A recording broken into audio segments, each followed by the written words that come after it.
So this is the rock and roll rock band summer series interview, month of May, with Doc Rock, Tommy Von Voigt of Witchforce.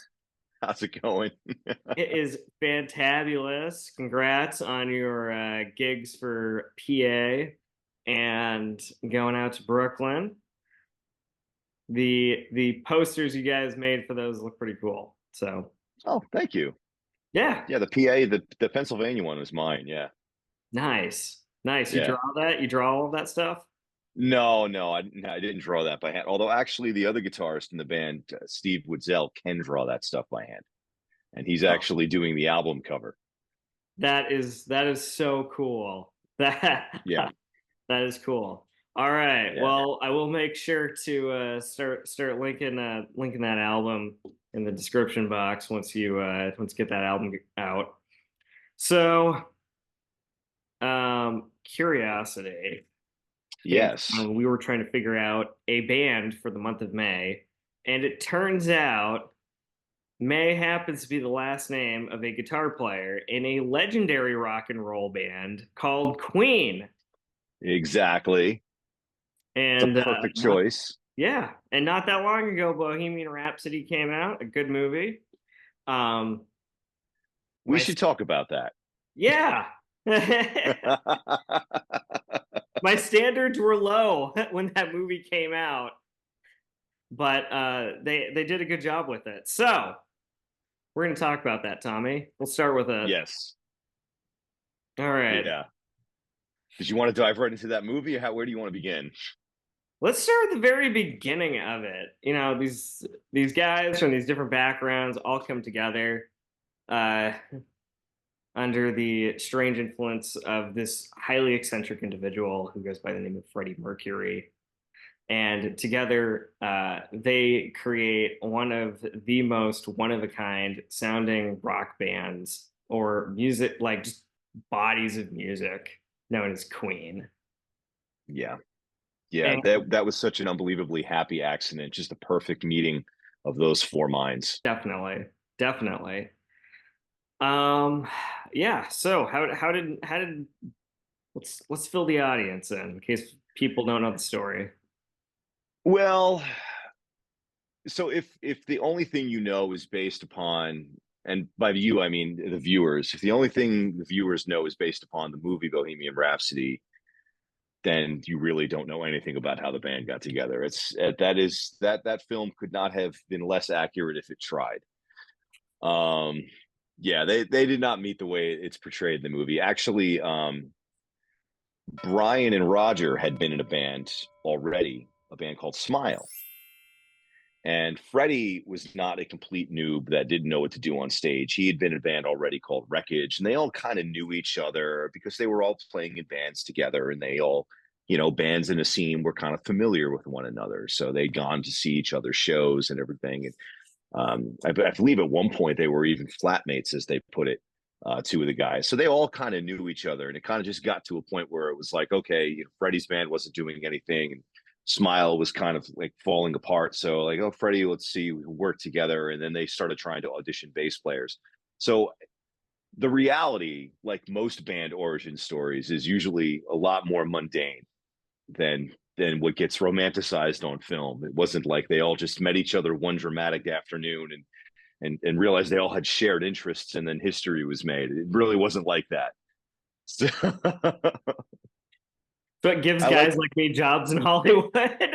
I mean, pretty much, I get why they do that. I understand why biopics do that. They want to fancy it up for the viewers and make things seem dramatic and exciting, even the humble origins of a band. But Queen, like any other band that's ever been formed, pretty much had very, very humdrum, normal, ordinary origins. They were guys that played in different bands and kind of knew each other. And at some point, they were like, well, let's see if we can work together in a new band and see what happens. And that was basically it. And they didn't really know in the beginning what they had with Freddie, like at all. Like nobody had any idea what was about to come and who they had as their lead singer. They just knew he was a guy that they they enjoyed his company, and he was a talented singer and had good showmanship. And they're like, let's see if we can make this work. They did not realize, like, there was no angels singing, clouds parting, and Freddie appears moment. You know what I mean? And I think, in fact, Roger Taylor went on record much, much later saying they had absolutely no clue how good he really even was until later on. Yeah. So what makes Freddie Mercury stand out distinctively from like we have there's a long series of incredible singers and frontmen, front women in rock and roll. But what has been Freddie Mercury's unique imprint? Well, there's a lot of different ways that there's a lot of things that you could say about Freddie and what makes him so incredible. Obviously, he's incredible on stage, the way he commands an audience and the way he leads the band. If you ever watch live footage of Queen, he is very much conducting the rest of the band. And he's doing it in subtle ways, but he's doing it. And it's one of the things that glues the whole thing together and makes this unbelievable machine on stage. He is also an incredibly gifted songwriter, but he's also an incredibly talented singer too. Now, Freddie, I think he has something like a 4.5 octave range. The thing is when you say that you have like a super wide range, like 4 octaves, 5 octaves, blah blah blah blah blah, you might not sound great at every point in that range. The thing about Freddie's voice is he could sing a very, very low song. He could sing a very, very high song. He could sing a very, very soft ballad. He could sing a screeching rock and roll or proto metal number. And everything the man did, he delivered it. It was convincing. That's incredible. And it's incredibly rare too. I mean, there's a lot of really great rock and roll frontmen out there and front women out there that remarkable singers that couldn't do what Freddie did at every point in their range. I mean, even Robert Plant, who had a very wide range, didn't necessarily sound fantastic at every point in it, whereas Freddie did. And so Freddie delivered it like really well characterized, is what you're trying to tell me. Well, yes, he delivered it with confidence, with great character, but also his vocal tone was good at every point.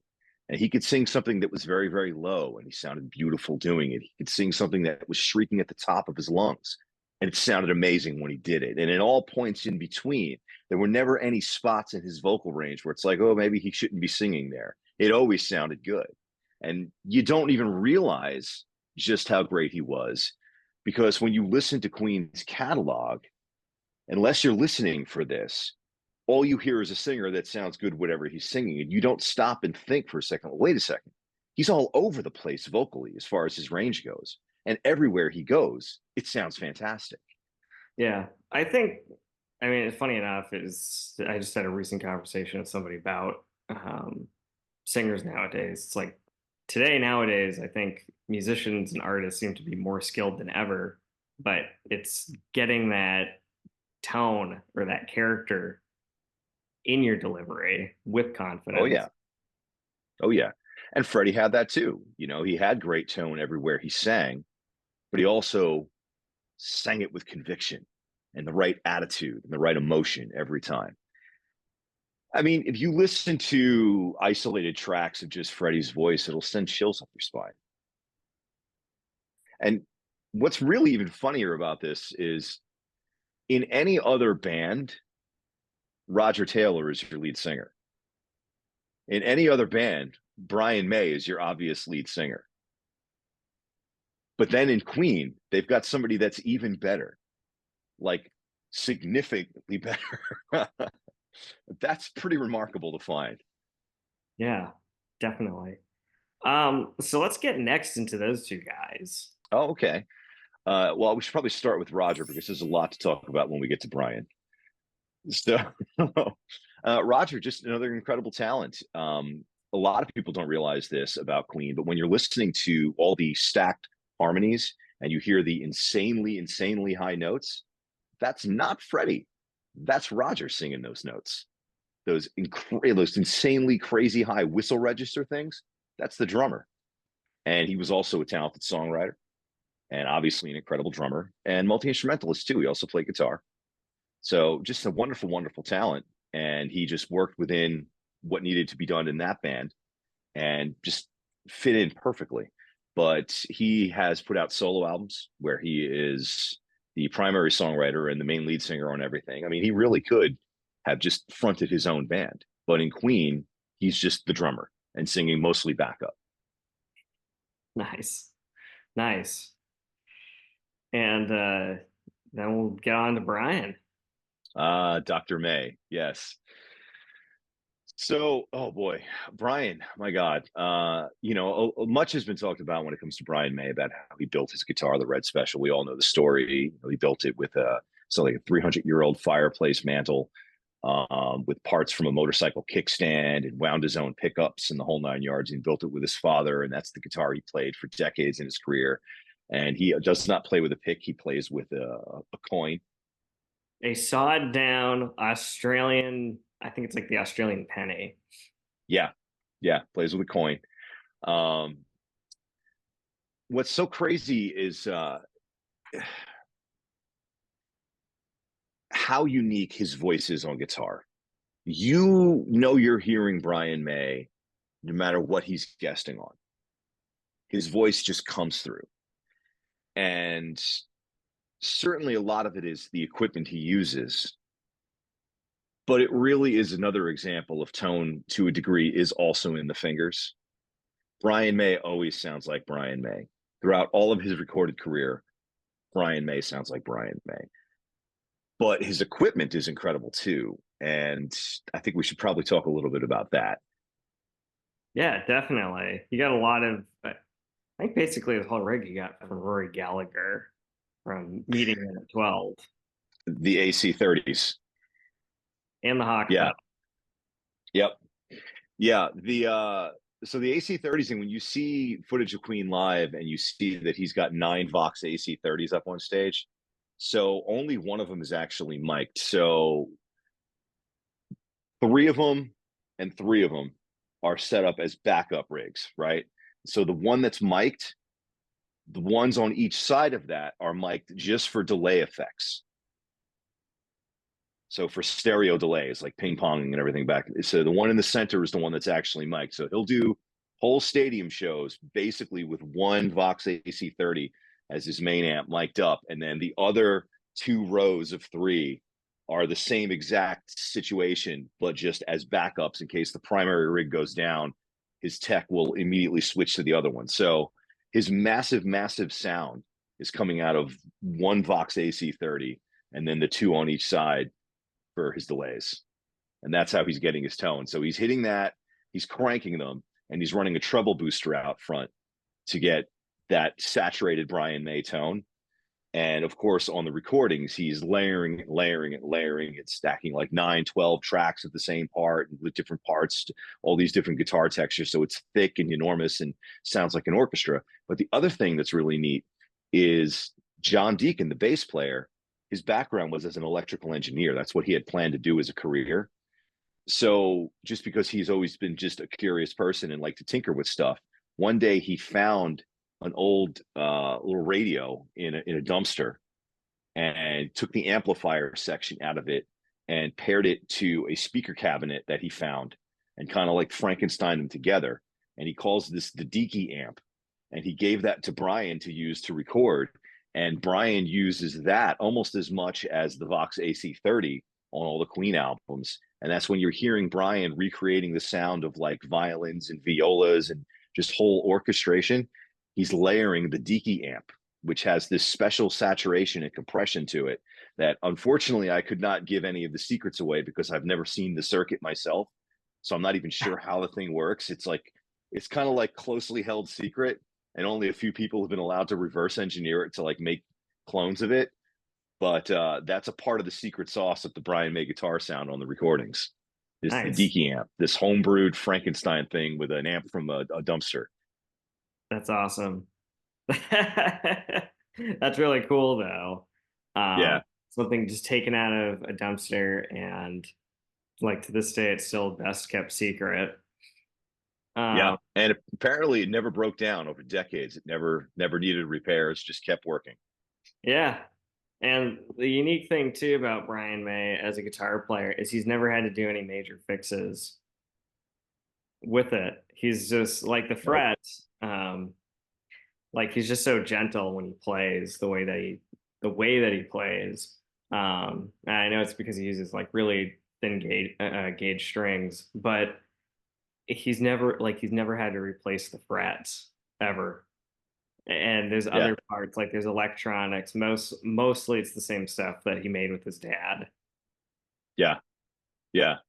I mean, he's got backups that he tours with now Oh yeah, because at this point, that thing honestly should be in a museum. it should. Um, it honestly, it really that thing is like that thing is a treasure at this point. I mean, that's a perfect example of something that is literally priceless. But it's a unique guitar. You know that thing is actually it's got a 24-inch scale apparently. Yep. Yeah, that's crazy. I mean, I couldn't even imagine how that might feel. I've never played one of the copies, but I bet this unique experience playing one of those things. I'll have to try one of those at some point if I'm ever near one. Shit, you can also order your own. He's got his own company. Huh. Well, that puts an idea in my head. Yeah. Tommy's next video buying a Brian May guitar. Ah, I don't know. Maybe not. Maybe not. Next video, I buy a Brian May guitar. I buy a used one. There you So if I don't have enough already. go. Um, In the studio, they did some really weird things with delays. Although we might be jumping ahead a little bit. I know you like to sometimes talk about some of the studio wizardry that some of these bands employed. Uh, there was a really interesting thing that they did.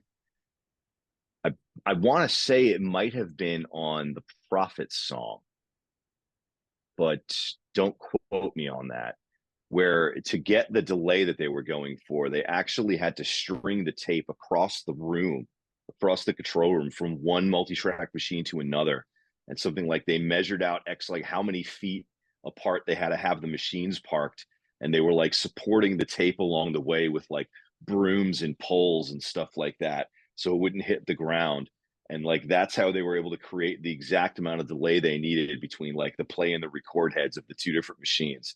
Some goofy thing like that they did in the studio that obviously you'd never be doing stuff like that live, but you know, Queen, they would just endlessly experiment and do really cool stuff like that. And like who would think to do something like that to get exactly the kind of delay that you needed, but they did. yeah, sounds like just another day in a studio. Pretty much, yeah. All the weird things that happen for the sake of making that right tone or that getting that right picture. Yeah. It's a weird place to be in, but it's fun. I like doing Yeah. it. Yeah, but let's get to before we get into the studio and talking about all the really cool, well recorded, magical tracks that we all love to listen to. Let's let's not forget the bass player. John Deacon. Yep. Also another fantastically talented guy, but also very, very quiet and private, and that was by design. And he's, of course, as people know, he's long since retired and likes to keep his privacy. He is very much still considered a member of Queen, and he does have say on financial matters, but he wants to maintain a quiet, private life and just stay out of the spotlight. But yeah, an excellent bass player. I mean, he's a criminally underrated bass player. His bass play, his bass lines were always exactly what the song needs, never anything more, never any more, never any less. What was really cool about him is he wasn't a prolific writer, but it seemed like almost everything he wrote became a hit. You know, like he's the guy that wrote "You're My Best Friend." He's the guy that wrote "Another One Bites the Dust." You know, like there's a handful of songs that he wrote for the band, and they were all big songs. And it was like he did almost nothing, and then like, oh, here's a hit. Here you go. And I'll go back to I'll go back to just playing the bass. And like you know, a year later, oh, here's another massive hit song. Here you go. You only get a handful of wonders out of him. Yeah, but they were all critical. They were all super, super critical. Yeah, and it's interesting bringing that up. Queen was a really diverse band in terms of what areas they obviously like it come because the territory of a group of people that were experimenting, but um, you have these songs that are like very orchestral and very like gorgeously pieced together, like "Who Wants to Live Forever," and then you have Hmm. these songs like "Another One Bites the Dust," where Queen is now in this weird sounding disco stage that somehow is totally cool, but it's It still, totally works. I know. Uh, Yeah. Well, I mean, that I think is a result of the four guys that make up the band. You have four guys who, in any other band, they would most likely be the sole driving creative force. And they were all open-minded guys. Like none of them was just stuck in a specific box. Or I want to only make this kind of music and only write these kinds of songs. They were all really open-minded, and they were all contributing songs. All four of them. Roger wrote songs too. And what they would all do is when somebody would write a song, the rest of the band would help that person finish their creation. And they would help, if Roger brought in a song, the other three would help Roger fully realize what his original vision was. And it would still be Roger's song, but they would all help their friend. They'd all help their bandmate. And that's how all four of them operated.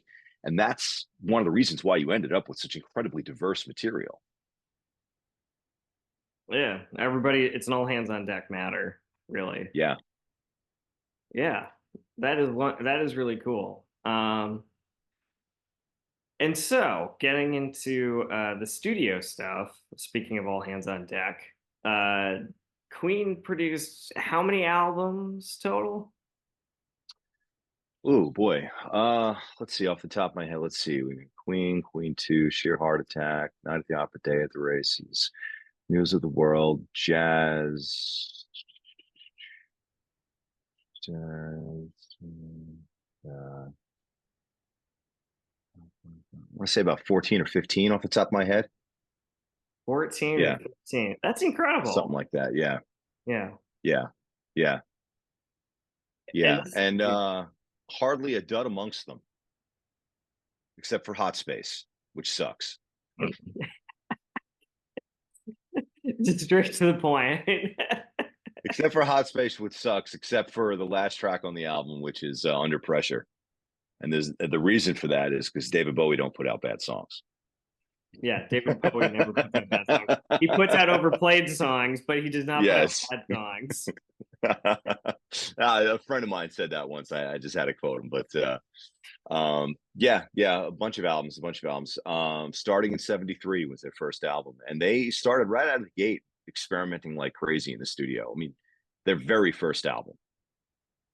They were fiercely ambitious right out of the gate, which is real. I respect the hell out of that.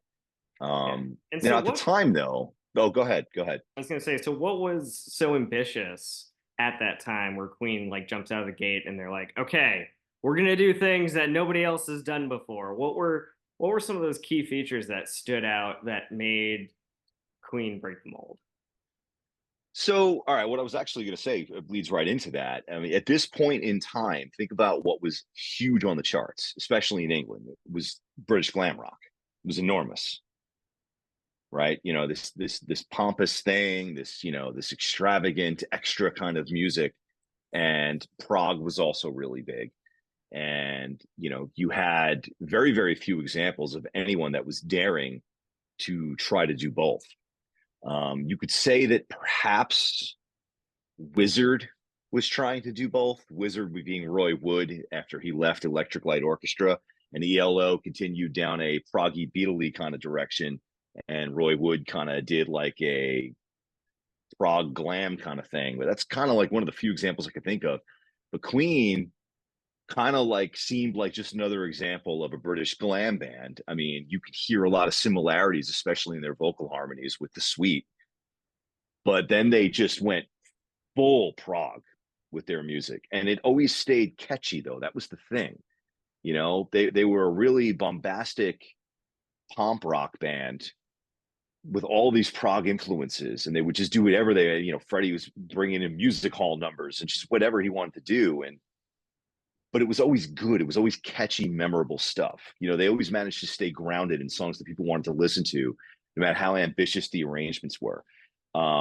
Recently, F Bomb, the production group that I'm with, and we do those tribute shows once a month. We did Queen earlier this year, and the guitar players, I was actually supposed to play guitar in it, but I had to focus all my attention on learning all the Queensryche songs for a couple months later, so I couldn't do it.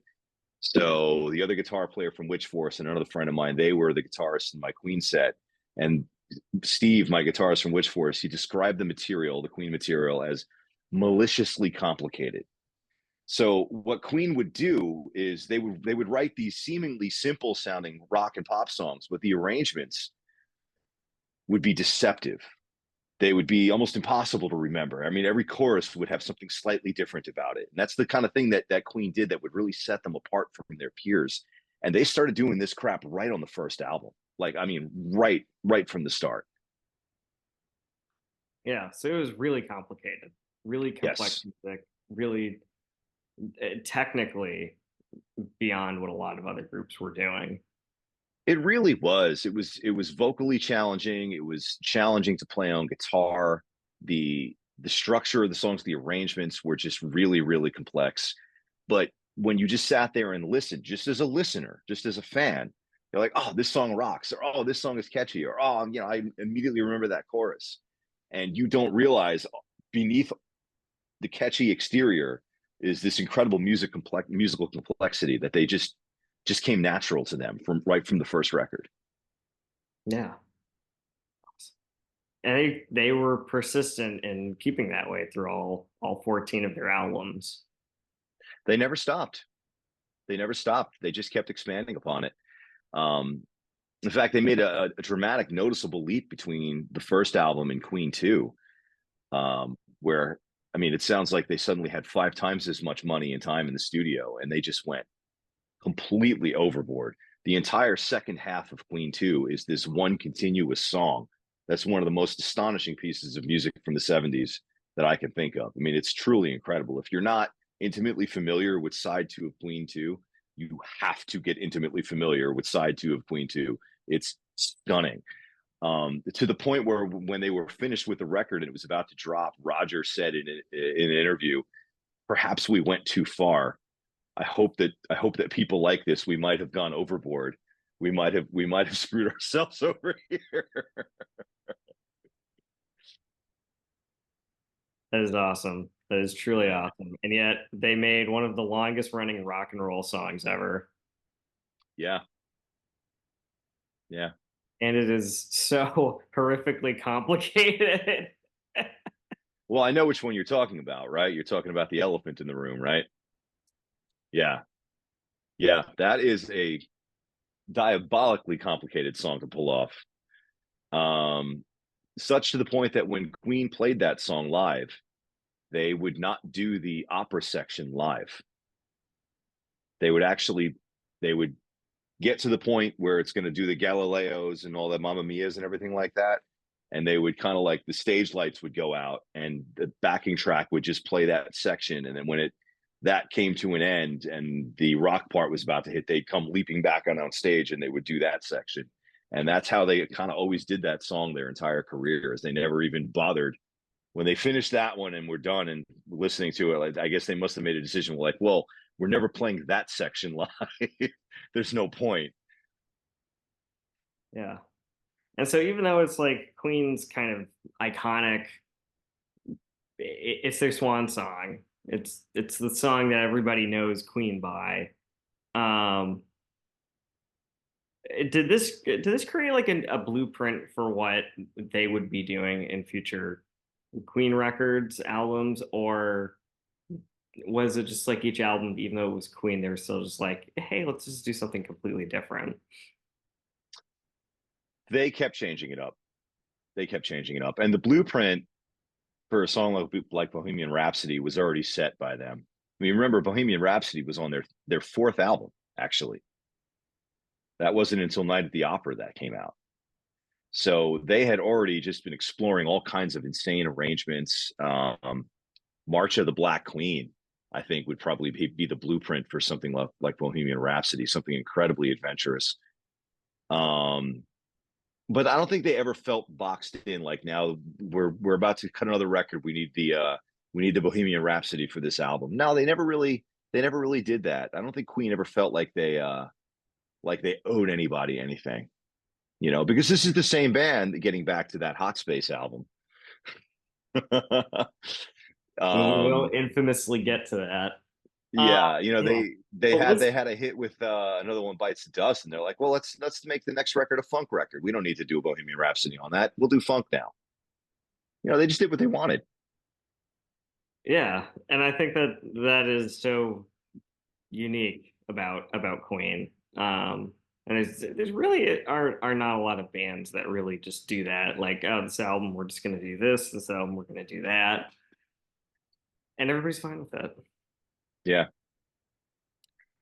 Um, so was anything like this done before? Did people throw in opera into a rock album before? Were any is anything like this done previously? You know, people had prior to this, people had been ambitious on their recordings. I mean, you could look at some of the stuff that the Who was doing with their rock operas. You know, they were certainly not afraid to be incredibly ambitious. Um, you know, the aforementioned Electric Light Orchestra. I mean, my God, the stuff that they were cooking up in the early to mid '70s was just mind blowing. You've got the Moody Blues that was bringing all the orchestral stuff to their pop music. And of course, the Beatles, the stuff that the Beatles were doing with such primitive recording technology and making little symphonies. Um, yeah, I mean, I don't know that you could find anyone that was doing exactly specifically Queen's sound. You know, Queen really did come up with their kind of their own thing. But that level of ambition, certainly, I wouldn't say was something brand new. I think rock and roll and pop music was in general moving in that direction at this point in time. They just took it as far as it possibly could go. Yeah, yeah. Now, getting back to the movie Bohemian Rhapsody, um, there was this very dramatic breakup that happened with Queen, and then they got back together.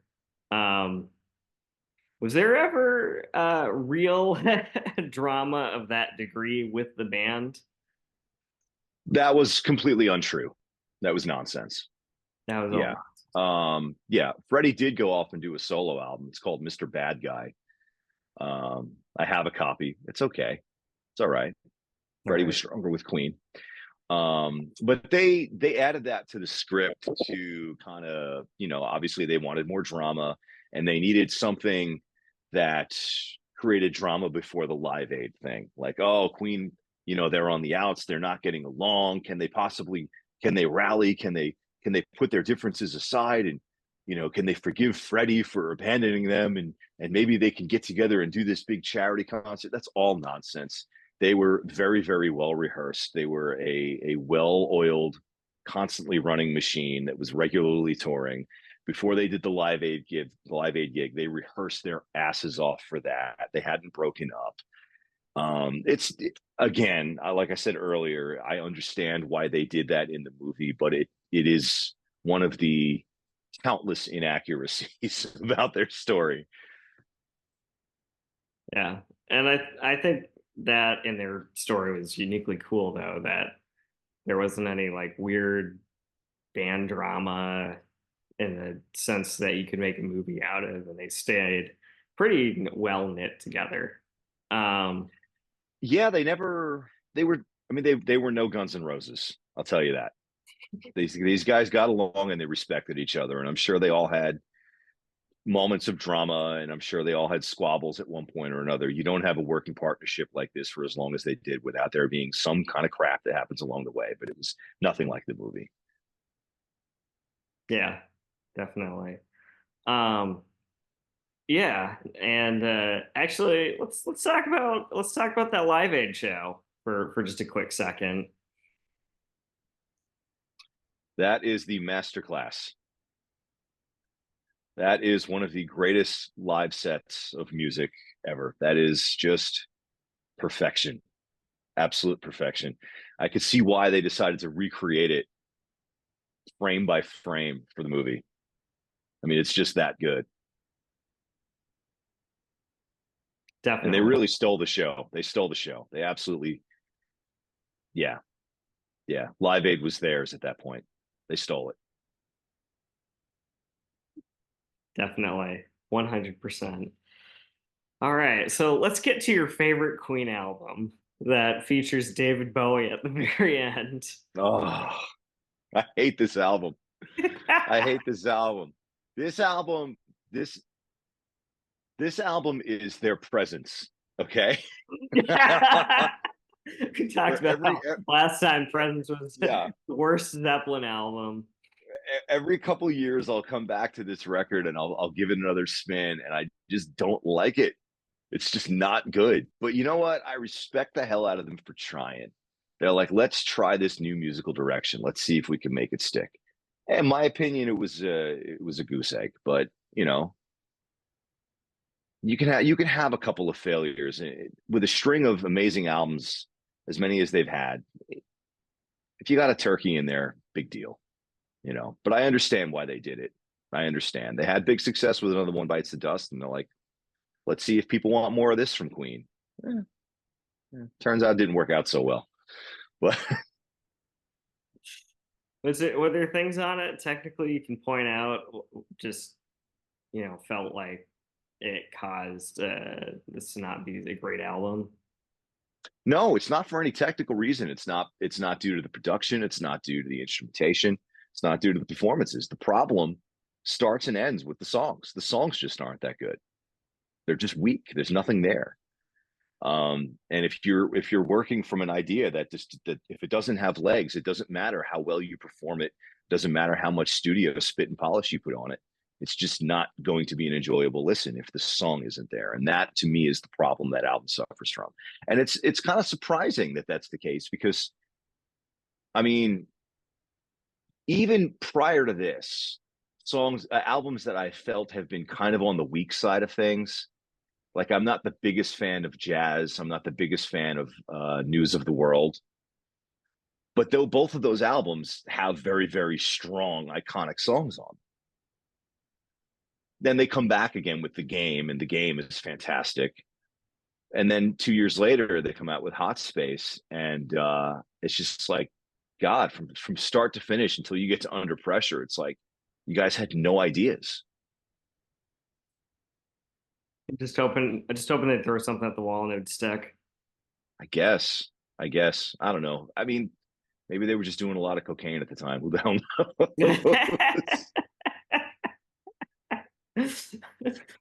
I mean, That's when the apparently drugs kicked in. that's what apparently what fueled the marathon session that gave us Under Pressure when they were just hanging out in the studio with David and supposedly just consuming all the cocaine in the world. And they wrote a bunch of stuff and recorded a bunch of stuff with David Bowie. And the only thing the world has ever heard has been Under Pressure.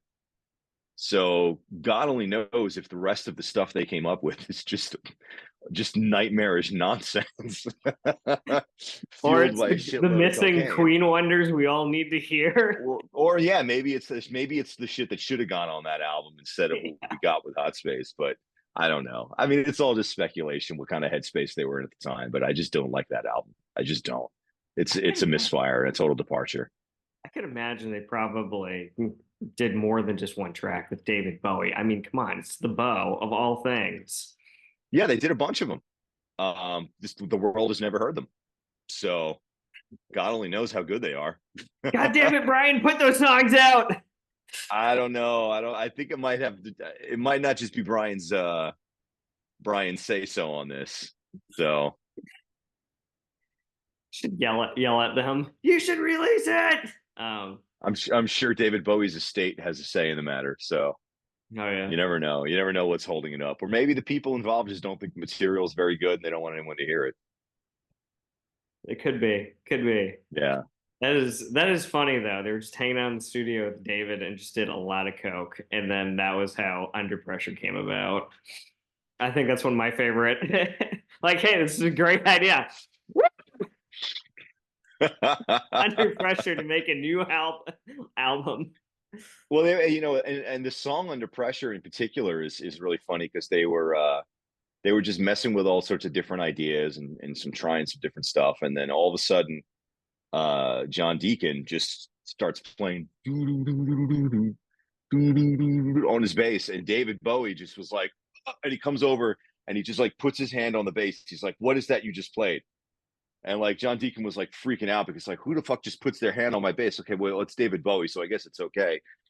And then he goes to try to play it again, like a little bit later, and like couldn't get it right. And David's like, "No, that's not what you played. No, that's not what you played. No, no, no, no, no." And he kept doing it and doing it until all of a sudden he got it right. He's like, "That's what you played. That was it. Let's work on that. Let's turn that into a song." And David just kind of ran the whole proceedings and just like control freaked his way through it and kind of like used Queen as an instrument in a way to get to the finish line. That's awesome. That Yeah. sounds like the most David Bowie thing in the world. Yeah. That really, you could not get more David Bowie than that moment right there. I Uh, love it though. I love it.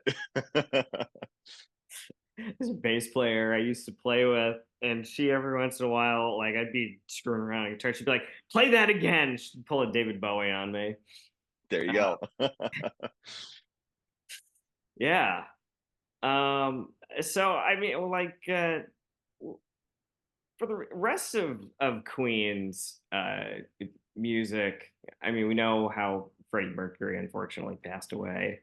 Um, but is there anything for the rest of their musical body out of these 14 albums that they've produced that stand out that you feel like do not get like does not get enough spotlight? I think they put out some really killer stuff in the mid to late 80s. I really I really love the stuff they did for the Highlander soundtrack. I dug One Vision from the Iron Eagle soundtrack. I dug a lot of that stuff. Their mid '80s arena rock phase, and I don't think that gets quite as much love as the '70s material does.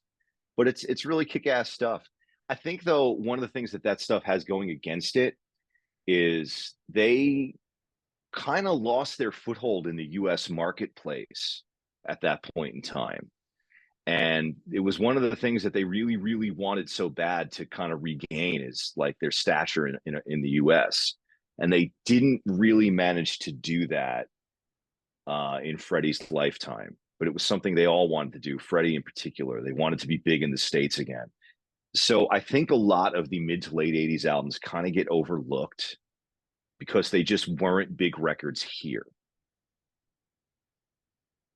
And it's a shame, but I guess they can't all be winners. It's not like they weren't successful.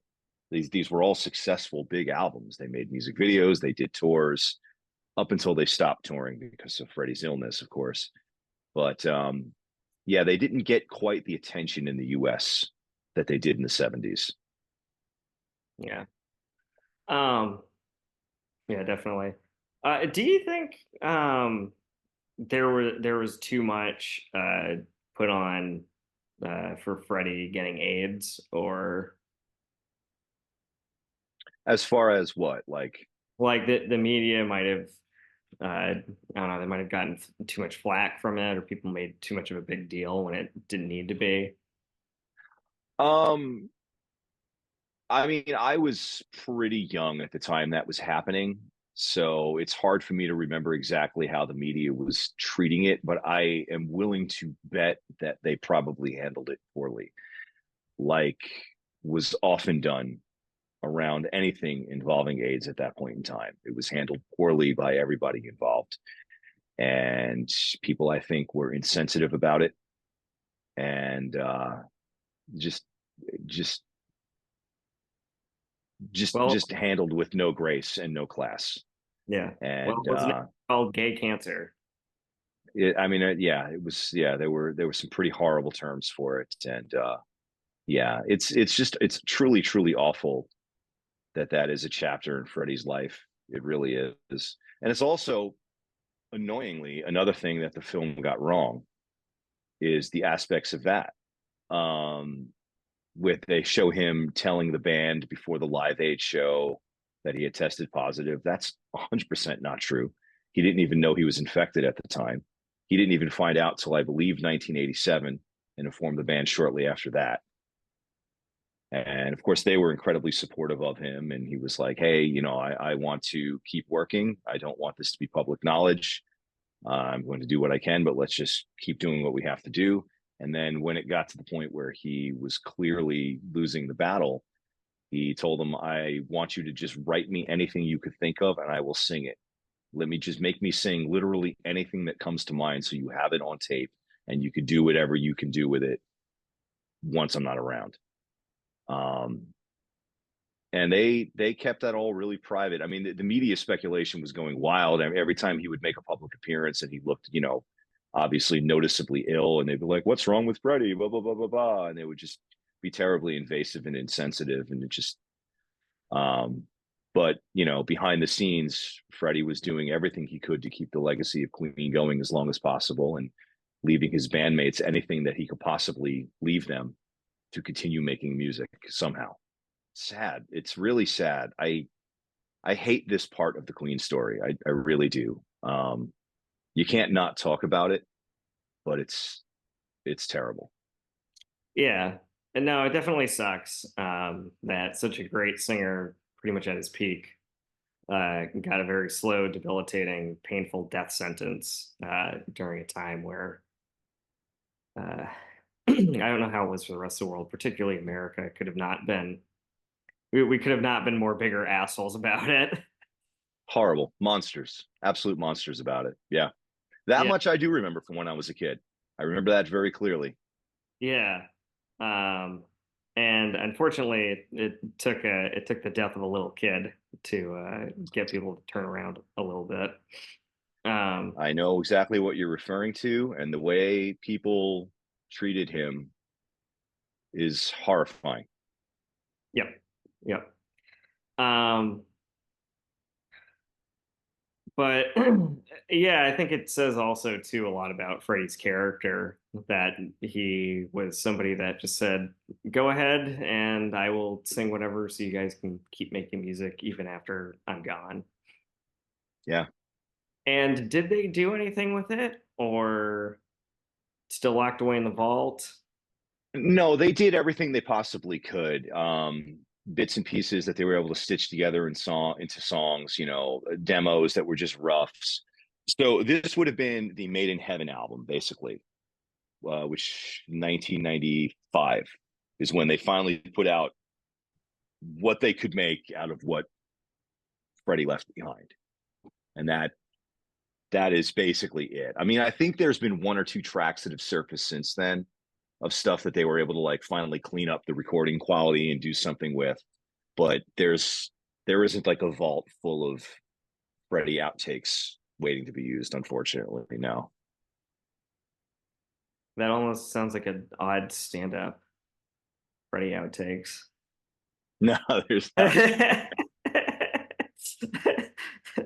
um, yeah, not to just suddenly break the tension. But yeah, no.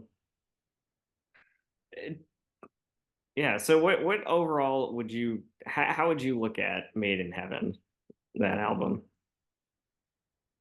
It's okay. It's as good as it can be considering the circumstances.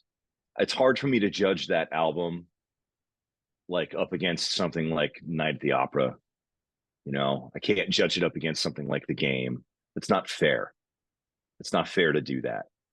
They weren't in the same place and they weren't all there. So it's just okay. Definitely surpasses your favorite album. Oh, it's far better than Hot Space. Yes. It's more like Hot Mess. Yeah, pretty much. Yeah. Brian May's Starfleet is better than Hot Space. Are you kidding me? That's saying something. Yeah. um, but overall, I mean, what do you feel like walking away with is like the living legacy of Queen? They show that you don't have to be afraid to take a risk as a band. You don't have to be afraid to take a risk as an artist. You can be ambitious as hell and still give people something that they want to listen to. You know, you don't have to confine yourself into a creative box because Queen never did, Yeah. and they've become one of the iconic all time greats. I mean, they truly are. They're deserving of their status. I wish that Freddie had lived to know how beloved he is, his music, how beloved Queen's music is, how many lives they've touched around the world. I mean, Queen is huge in Iran, where people aren't allowed to have such things. Like they would secretly trade, Queen cassettes. You know what I mean? Like the music touches lives around the world. That's awesome. That's awesome. Yeah. Is there anything you want to say to future generations about Queen? Yeah, you need to listen to side two of Queen 2 like yesterday. All right. Thank you, Tommy. Got it.